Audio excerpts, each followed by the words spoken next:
I said a valley. I don't know how other guys do it. I'm going to talk about different ways that I've seen it done.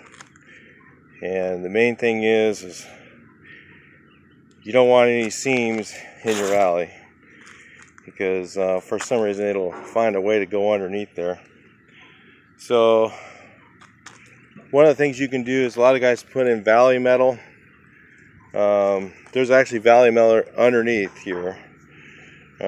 That's just a reassurance.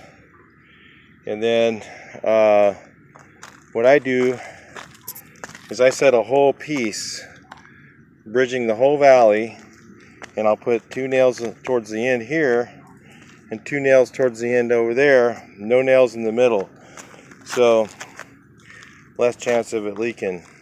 So I got a whole piece going across the valley. See how it goes all the way down like that? And this is a shortcut here. Now, one of the things guys do, some guys will bring all their corner up and cut each piece at an angle to follow the angle of the valley. I'm too lazy for that. So I'm going to go ahead and do it this way. And then I'll just let my pieces kind of fall into this. So I'll have a diagonal looking, funky looking valley. You can't see this one from the street anywhere or anything, so nobody's ever going to look at it. So the only thing, I just don't want that, I don't want it to be like that valley over there where it's uncut all the way along. But what I'll do is I'll have a piece going straight, so you'll be looking at a straight line.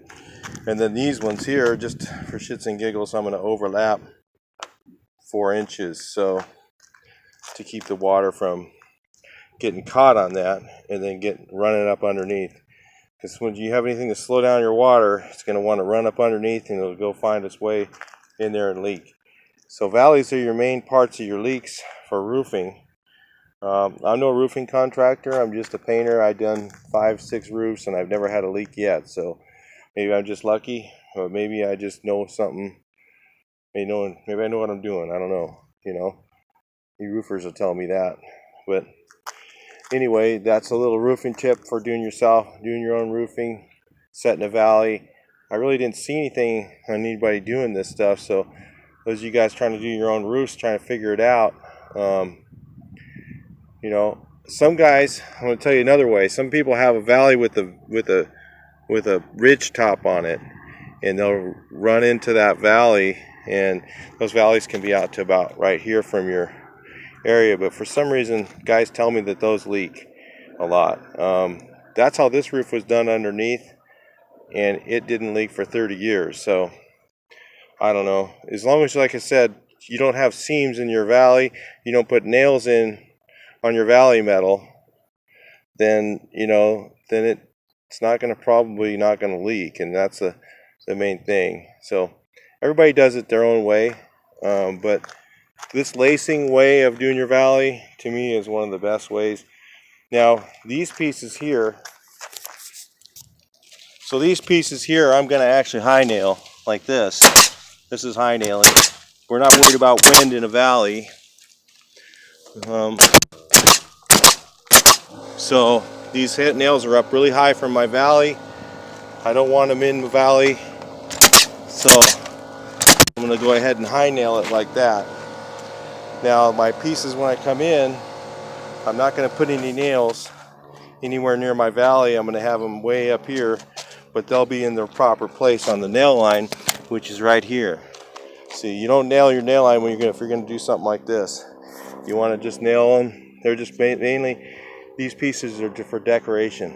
They're not here to do anything other than be decorative. So it's just a little shortcut way to not have to cut every piece.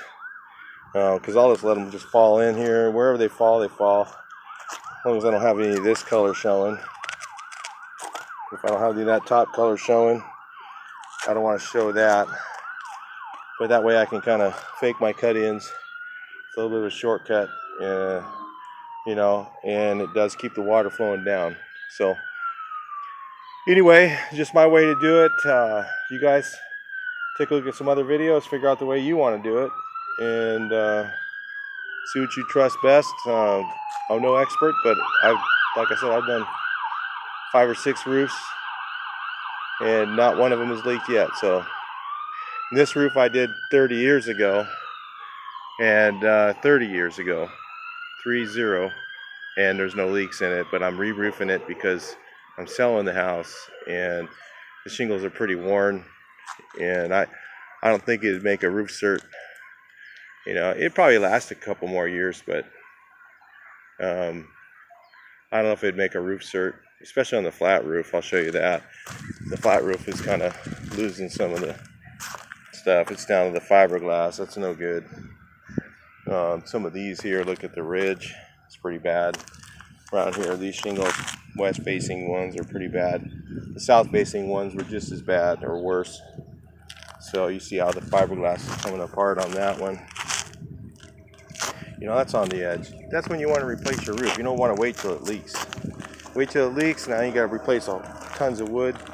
The reason I had to do it for too is because some of the, where there was penetrations for the roof, for the antenna, there was some leaks and the wood was rotten where those penetrations were. That's it. There's no, and they were only leaking like in the eaves.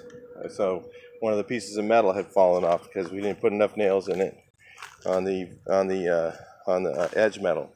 So the drip edge. So anyway, that's a little trip on valleys. Maybe help you out get your roof done. Talk to you in the next video.